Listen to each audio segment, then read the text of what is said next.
Olá, você que acompanha aqui a TVL de Blumenau, começa a partir de agora o TVL Comunidade. Muito obrigado você pela sua audiência aí na TV a cabo, também na internet, a todos que estão com a gente aqui no canal da Câmara de Vereadores. E a gente vai começar hoje o Comunidade fazendo uma entrevista aqui muito importante para você, pai, mãe que está acompanhando aqui a TVL de Blumenau, que é sobre os perigos, os riscos que existem aí nas redes sociais, na internet de maneira geral, né, nas mídias aí que estão disponíveis na internet, onde o seu filho, a criança tem acesso. A gente tem visto aí muitas notícias, né, envolvendo do acesso dos bandidos, dos criminosos, de coisas ruins aí na rede mundial de computadores, e por isso que a gente convidou para estar com a gente aqui nessa primeira parte do Comunidade o professor Beio, da FURB, o Moisés Beio Cadores. Professor, obrigado pela presença aqui na TVL.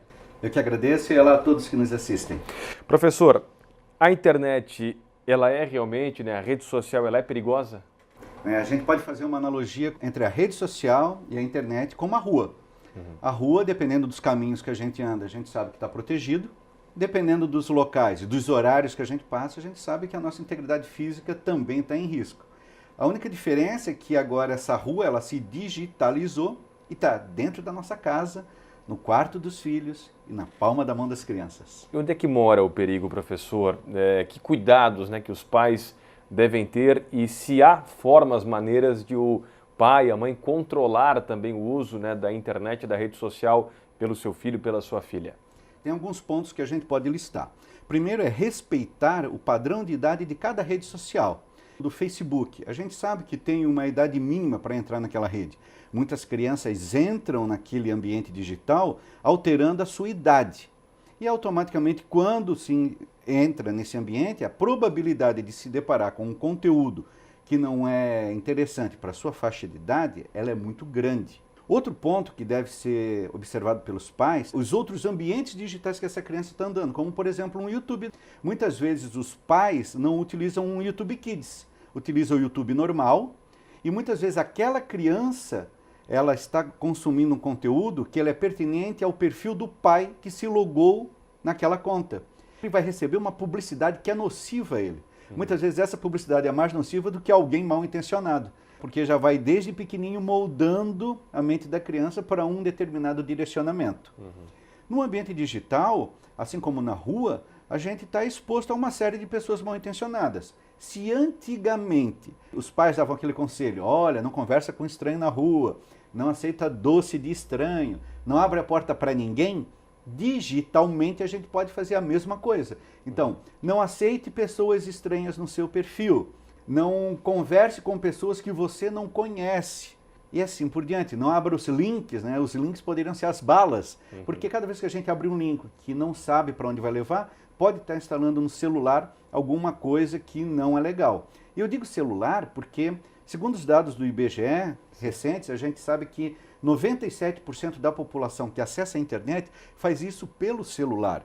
E os mais novinhos têm uma habilidade muito grande de mexer com o dispositivo maior do que dos adultos, porque aquela tecnologia ela é cognitiva, ela foi desenvolvida para a criança. Sim. Então, quando a gente vê um pequeno mexendo no celular, ele não é que ele é superdotado, é que a gente perdeu a nossa capacidade de interagir com aquele dispositivo. Ele tem uma facilidade muito grande, ou seja, não tem aquela barreira que um adulto tem. Ele tem a facilidade, ele tem a rede de alta conectividade, então um Wi-Fi de casa, alguma coisa assim, e a probabilidade dele se deparar com algum conteúdo que não é pertinente para ele é muito grande. E os pais já vão ensinando as crianças, desde pequenininhas, a mexer com o dispositivo quando dão o celular para a criança parar de chorar. Muito nova, às vezes, né? Desde novinho, ele já começa a ter intimidade.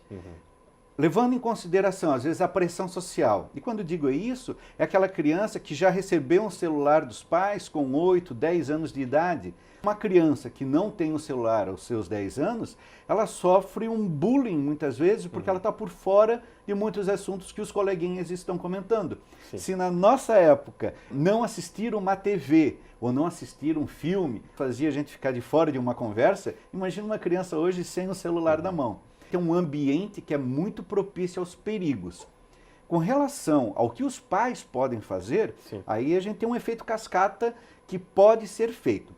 O primeiro passo levar em consideração a faixa de idade da criança para cada rede social. Se a criança quer estar no Facebook e ela não tem a idade, o pai pode fazer um perfil coletivo, um perfil da família. Pode ser o pai com o filho, com a mãe, todo mundo junto. Depois que a criança tiver uma determinada idade, ela pode ter o perfil dela perfeitamente. O Facebook aceita perfis a partir de que idade? 18 anos mesmo, Beio? Não, ele tem uma normativa que foi mudando com o passar do tempo. Já para adolescentes utilizarem. Justamente.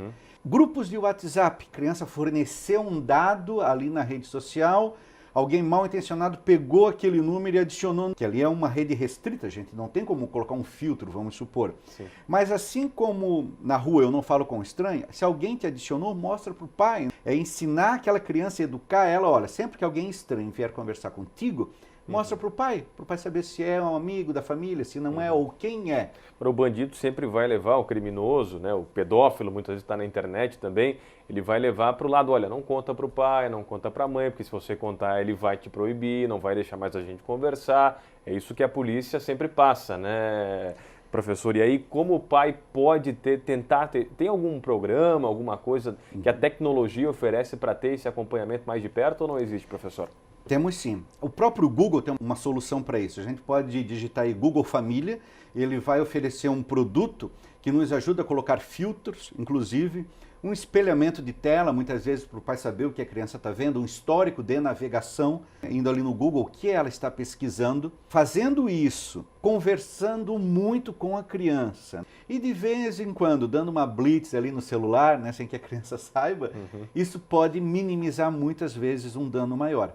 Mas o diálogo aberto é a melhor opção de todas, porque no dia a dia de um trabalhador, a gente sabe que está aí suando para colocar comida na mesa da família, o cara não tem tempo de ficar dando blitz de celular de criança. Muitas vezes a mãe é atarefada, jornada dupla, é casa, é trabalho. Por isso que o diálogo é o mais importante, esse diálogo aberto. Não é pelo fato de estar no teto, né, no quarto, que a criança está protegida, muito pelo contrário. Isolando ela, ela se sente com mais vontade de conversar com alguém digitalmente, ela quer compartilhar as coisas dela. Excluir também não é a solução.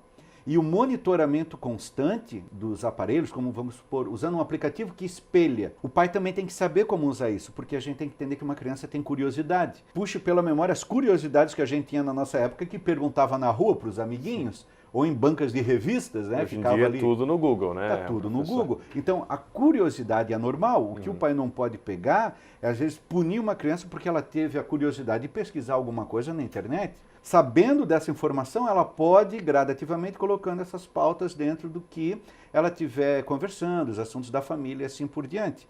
O que não pode fazer é ser invasivo contra isso, ou seja, porque ela tira a privacidade. E aí isso tem um efeito mais maléfico do que benéfico para o seio da família. O professor Beio, e a história aí da boneca, né, que saiu recentemente, que é o assunto agora em muitos grupos aí de WhatsApp, internet, enfim, redes sociais, que aparece até no próprio YouTube Kids, né, a imagem da bonequinha lá, até em inglês, né, o recado, só que tem criança que hoje em dia já fala inglês tranquilamente, e a boneca, ela, pelo que eu estive lendo, o professor mostra a criança, incentiva a criança muitas vezes a cometer até o suicídio, que é uma coisa gravíssima, né, professor? O que a gente tem que entender é que essa não é uma temática nova. O nome da boneca é Momo. Na verdade, foi uma obra de arte criada no Japão para um estudo de animação.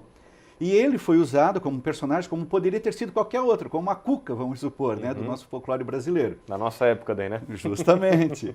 E esse personagem, ele, em 2018, ele aparecia como um desafio, assim como a gente teve o caso da Baleia Azul, também de alguns anos atrás. Né? Ou seja, a mesma dinâmica, só muda o personagem. São os assuntos recorrentes, né? Eles vêm em ondas. Esse caso específico que está viralizando são partes que são inseridas em vídeos. Ou seja, um vídeo oficial que é duplicado e dentro daquele conteúdo aparece um micro conteúdo incentivando alguma coisa negativa. A criança está lá vendo um desenho, por exemplo, de repente aparece a boneca. Isso. Pode ocorrer. Pode. Ocorreu numa amostragem muito pequena.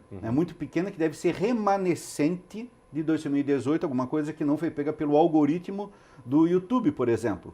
Só que isso ganha uma visibilidade muito grande, porque tem um apelo muito grande. Pais, sobrinhos, irmãos, todo mundo que tem uma criança no seio da família se sente comovido com isso e foi repassando essa notícia sistematicamente. Teve um grande veículo que foi o primeiro a noticiar, relembrar o caso, E todos os outros, no efeito cascata, começaram a noticiar também, citando o primeiro.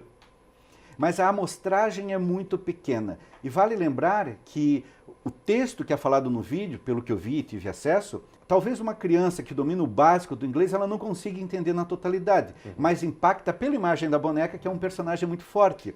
Então ela tem uma reação, a mesma se ela estivesse vendo um filme de terror, por exemplo. Ela fica assustada mais pelo personagem do que pela mensagem que está sendo passada. E a mensagem é em inglês. A gente já consegue limar que é um número pequeno de crianças que vai entender o que está acontecendo. E tem vídeos em português, né, brasileiros com esse vídeo da boneca Momo, professor? Não, a gente ainda não tem nenhum relato, estou acompanhando o caso aí de perto, não tem nenhum relato, como eu falei, é uma amostragem pequena. Só que a gente tem hoje, que eu chamo do dispositivo de acionamento de boatos. Ou seja, eu não entendo como é que funciona o algoritmo de um YouTube, eu, por ser leigo, acho que qualquer vídeo no YouTube pode aparecer aquela mensagem no meio, a gente sabe que não é. Teria que se editar um vídeo, inserir aquele conteúdo no meio, subir dentro da plataforma. Aquilo precisaria ter um número mínimo de visualização para o algoritmo considerar que aquilo é relevante para uma criança. É um trabalho muito árduo. E qualquer pessoa que denuncia o vídeo, basta um número muito pequeno de pessoas já para derrubar ele. A gente tem um canal hoje no YouTube e um conteúdo no YouTube, ele é muito difícil, porque o YouTube impõe regras muito pesadas. Tem um pai que muitas vezes não entende como é que funciona a dinâmica dos vídeos. Tem um engajamento muito grande das pessoas, porque a temática é relevante, a segurança das crianças. E eu tenho o terceiro elemento, que é a vulnerabilidade compartilhada. Ou seja, todo mundo que tem uma criança dentro da sua família se sente indiretamente atingido por uma mensagem como essa, causando uma comoção. Então, quando eu tenho esses três elementos, mesmo sem saber a história na totalidade, nos detalhes, eu já vou compartilhando, mandando para frente e assim por diante. Só no dia de ontem eu já devo ter ficado aí um bom tempo respondendo e ajudando os meus amigos a separar o joio do trigo, por exemplo. Tem como a gente, como pai, mãe, pessoal que está acompanhando em casa, filtrar os vídeos do YouTube, ter vídeos mais seguros que não tenham possíveis mensagens ruins aí para a criançada? O ideal é que o pai nunca acesse o YouTube pela sua conta pessoal. Se ele o fizer, eu posso desabilitar aquela reprodução automática, que é quando um vídeo já começa no outro, né, engata no outro ali automaticamente. Eu posso montar uma playlist com desenhos que eu já vi, que eu já conheço, que eu passei a barrinha de rolagem ali para frente, vi que o vídeo não tem nenhuma alteração, crio uma playlist e ofereço para a criança. Mas mesmo assim, esses vídeos vão ser acessados por uma publicidade que é pertinente ao pai, porque é um perfil de adulto. O ideal é que o pai faça um YouTube Kids, que é a rede social do YouTube própria para criança. Ali dentro, o pai ainda pode desabilitar a aba de explorar. Ou seja, a criança só vai ver o que o próprio YouTube Kids separou, que são contas verificadas pela plataforma. Então ele vai estar no canal da Turma da Mônica, o canal oficial da Peppa e assim por diante. E ali dentro não vai ter problema, é um ambiente seguro. Se a gente pudesse fazer uma analogia, seria um parquinho do condomínio fechado com a supervisão do pai, que ali a criança vai estar segura digitalmente. Show de bola. Professor Bé, para a gente encerrar, né, qual o limite, né, de utilização das crianças, dos jovens, do Facebook, do Instagram, especialmente, que é uma rede social muito forte agora, né, muito presente aí na juventude também? Para a gente encerrar aqui a nossa conversa, para fazer esse alerta e também para os pais que estão acompanhando aqui o Comunidade. Acho que o mais interessante é entender que esse momento digital que a gente vive, ele é um momento único. A gente não vai engatar uma marcha ré e voltar a uma era analógica. Sabe que as pessoas passam muito tempo na frente da tela e que os pais têm que fazer é aceitar isso e tentar também tirar o melhor proveito disso. Delimitar um horário à noite, para a criança não, às vezes, varar a madrugada ali com o celular na mão, já pode ser um princípio, ela saber dosar isso. Outra coisa é com relação à exposição. Muitas vezes os próprios pais já vão expondo os filhos. O primeiro banho da criança, a primeira troca de fraldas, isso ali é munição. Foto com o uniforme da escola. Informações, muitas vezes da rotina da família. Isso ali é munição para pessoas mal intencionadas. Sabendo dosar, preservar a privacidade da família, a probabilidade diminui. Ela não é excluída, né?